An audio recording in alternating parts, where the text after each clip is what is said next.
નમસ્કાર દર્શક મિત્રો, સત્યસ્વરાજ ન્યૂઝમાં આપનું સ્વાગત છે। ધ્રોલ શહેર કોંગ્રેસ સમિતિ દ્વારા આવનાર ધ્રોલ નગરપાલિકાની ચૂંટણીને અનુલક્ષીને એક ટ્રેનિંગ શિબિરનું આયોજન કરવામાં આવ્યું। ધ્રોલ શહેર કોંગ્રેસ સમિતિ દ્વારા આવનાર ધ્રોલ નગરપાલિકાની ચૂંટણીને અનુલક્ષીને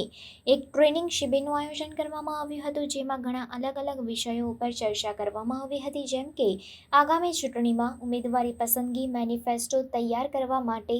કોંગ્રેસ આગેવાનો અને કાર્યકરો ઉપરાંત ધ્રોલ શહેરની જનતા પાસેથી સૂચનો લેવા, ઉમેદવારોના ફોર્મ ભરવા માટે લીગલ ટીમ તૈયાર કરવી, કોંગ્રેસના સિનિયર આગેવાનો પાસેથી તેમના અનુભવો જાણી અને તેમના ઉપર ચર્ચા વિચારણા કરવી, આવી અલગ વિષયો ઉપર ચર્ચા વિમર્શ કરવામાં આવ્યા હતા। અને આ શિબિર લેવા માટે ગુજરાત કોંગ્રેસ સમિતિ દ્વારા રહીમભાઈ સોરાને મોકલવામાં આવ્યા હતા અને આ શિબિરમાં પૂર્વ સંસદ વિક્રમભાઈ માડમ, જામનગર જિલ્લા કોંગ્રેસ પ્રમુખ મનોજભાઈ કથિરિયા, ધ્રોલ નગરપાલિકાના પ્રભારી જશવંતસિંહ ભટ્ટી, ગુજરાત લઘુમતી ડિપાર્ટમેન્ટના ઉપપ્રમુખ અમીનભાઈ જન્નર, ગુજરાત પ્રદેશ કોંગ્રેસ સમિતિના આગેવાન PS જાડેજા,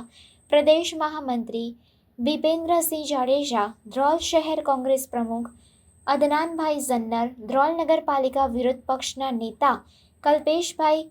હડિયલ, રચનાબેન માડમ, તાલુકા પ્રમુખ હરિચંદ્રસિંહ જાડેજા, પોલુભા જાડેજા, મહિલા પ્રમુખ મુમતાજબેન